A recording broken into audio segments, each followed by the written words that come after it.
Catholic Charities of the Archdiocese of OKC and the Oklahoma chapter of the Council on American Islamic Relations are partnering. Yes, that's right. CAIR will be receiving the Afghan refugees. Catholic Charities focusing on resettlement. CAIR handling everything else. While Catholic Charities are the ones in charge of the resettlement process, CAIR is working closely with them. It's been a great honor to be able to work with them to provide these services. Although the Catholics are doing the real work, after all, refugee resettlement is their job, but since CAIR represents themselves as America's Muslim community, Catholic Charities is allowing CAIR to greet the newcomers at the airport and collect donations on their behalf. Of course, this isn't CAIR's job, and they do admit that. Actually, CAIR is really here to handle the publicity and manage the public by first gaining sympathy for the refugees. He says the most important thing for them is to remind the new Oklahomans that they will be accepted and can be their authentic selves. We feel the pain of our Muslim brothers and sisters. People dying next to them along the way. Can you imagine bringing small children with you and your small children witnessing people dying next to them because of the Taliban? Just open your hearts and your minds to understand the situation and the circumstances they're coming from. Can you help us? All right, the family asked not to be identified because they fear what the Taliban could do.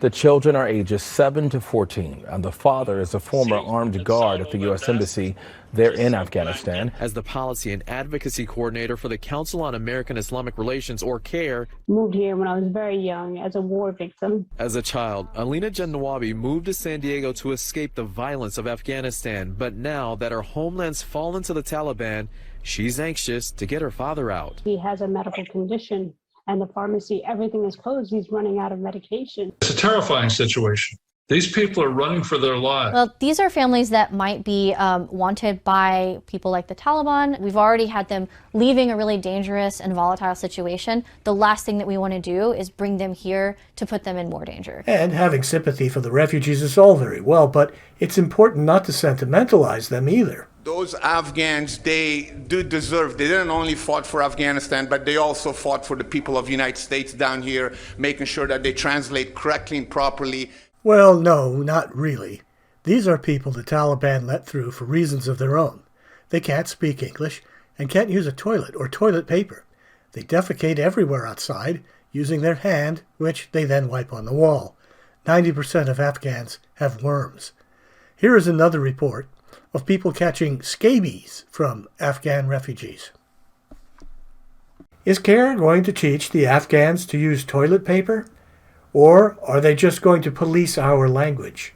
We don't want them to feel like they're going to become the target of hate speech in the future because of what's going on overseas. Lainey Haybrock, the government affairs director for CAIR, says a lot of hate is sparked when people use terminology incorrectly. For instance, when referring to the Taliban, it's not a religion. I heard them refer to the Taliban as Islamists. In 1993, the current executive director of CAIR National referred to Hamas as the Islamists at the infamous 1993 Philadelphia meeting. And that's incorrect language, and the Taliban should not be defined by a religion. Another misused word, jihadist. It's not a militant word, and it's often used, and it creates negative views in people's minds about the Muslim community. CAIR sent a recent letter to the Oklahoma legislature to educate our elected officials on the appropriate usage of terminology when referring to Islam and Muslims. To use that language just points the finger at the Muslim people and causes polarization rather than encouraging empathy and love for the people who are really fighting for their lives right now. Around the midpoint of the news cycle, the calls for sympathy became calls to help CAIR. I slept about 3 hours in 3 days because I'm so nervous that if I don't pick up the phone, somebody is going to miss a crucial bit of information that allows them to stay alive. Brianna Offray of the Washington chapter of the Council on American Islamic Relations. They should really be getting direct assistance from the government, and that's just not happening. And I don't have any sort of guidance to give them. And the Oklahoma chapter of Council on American-Islamic Relations is getting ready to help 1,800 Afghan refugees who have fled their home country. And they need some help.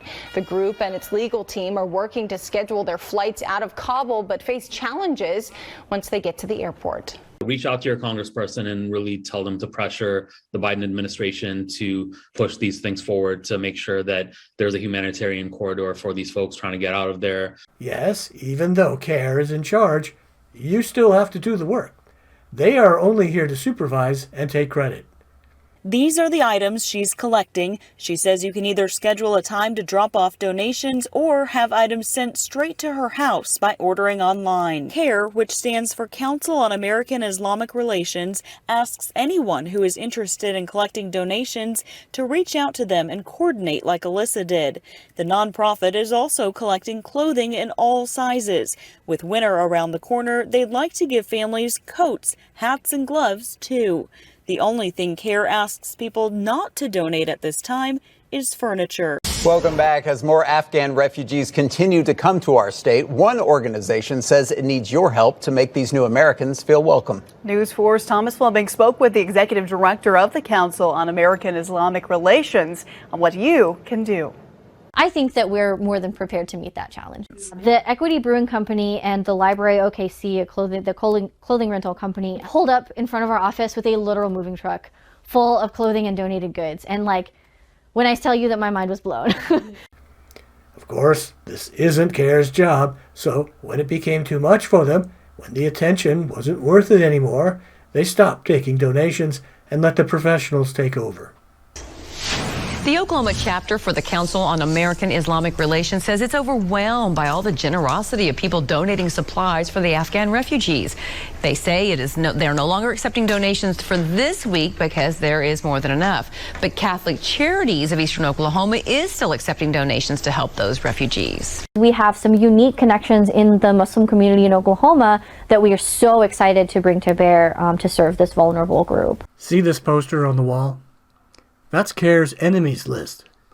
All these people know the truth about CAIR. And CAIR even made a video about this poster. Take a look. 37 organizations dedicated to promoting anti-Islam prejudice in America and exposes the Islamophobia network and its funding. It's too bad we don't get to learn more about the exciting connections in Oklahoma because, for example, in Baltimore, CAIR's connections are very concerning. Well, as the situation in Afghanistan grows more and more dire now, groups right here at home hoping to help thousands who didn't make it out, arriving here with just the clothes on their back. Check out all of the donations that have already arrived here at the Dar al-Taqwa Mosque. They are one of 3 mosques partnering with CAIR to accept donations. We are collecting different items for Afghan refugees who are arriving to the area. CAIR asking for things like bars of soap, salt and pepper, school supplies, and baby diapers. Everything that you need in order to be able to function on a daily basis are items that these families are going to need. 3 local mosques are partnering with CAIR to accept items at their locations on certain days and times of the week. Now guys, everyone can head to our website to learn about the locations and what kind of donations specifically they are looking for. And so, a quick trip to the website shows that one of the participating mosques is the Islamic Society of Baltimore. First of all, if you go to their website, it's like a covert operation. There's no name on it. It basically has pictures of individuals but no names. They had an Imam, Muhammad al-Sheikh, who was there from 83 to 89, and then another 10 years came out of the Muslim Brotherhood in Sudan, has had online Imam sermons in which he basically excused Palestinian suicide bombing. He then went in to fill in. He was the guy who took over at Dar al-Hijra Mosque in Northern Virginia after Awlaki left. And I'll remind you, Awlaki is the imam that declared war on the United States, radicalized Nidal Hassan and so many other Americans against our country. So this mosque is very concerning. In Florida, we find a similar pattern. This woman, who is the vice president of the Islamic Society of North America, the Muslim Brotherhood umbrella group started by the Muslim Student Association, also runs Radiant Hands.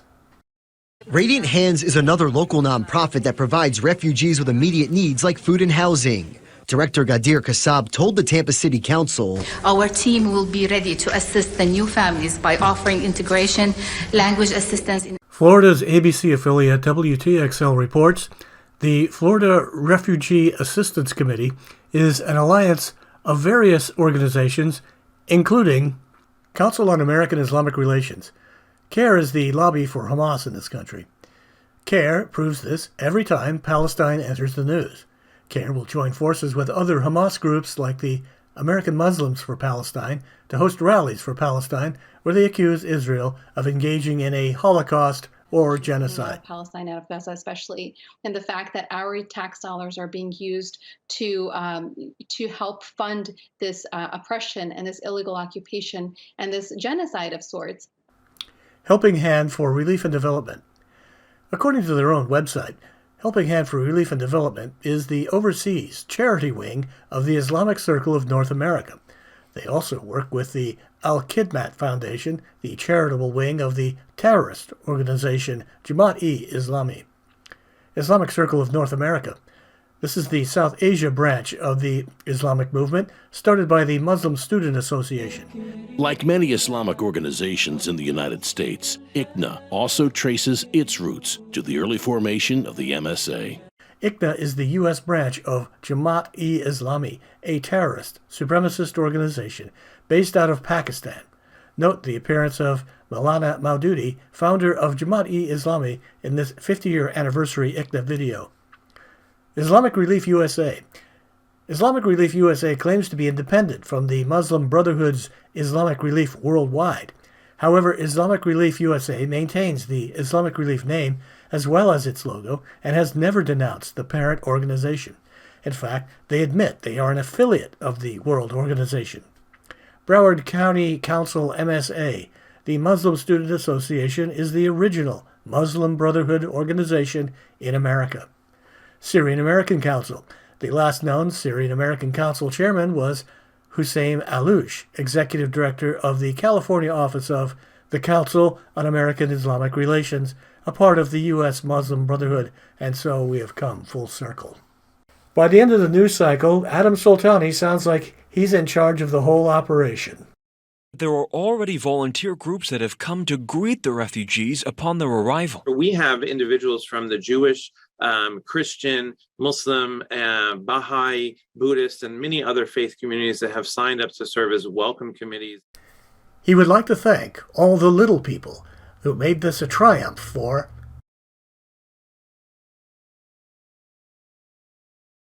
the Council on American Islamic Relations. And with some help from Catholic Charities,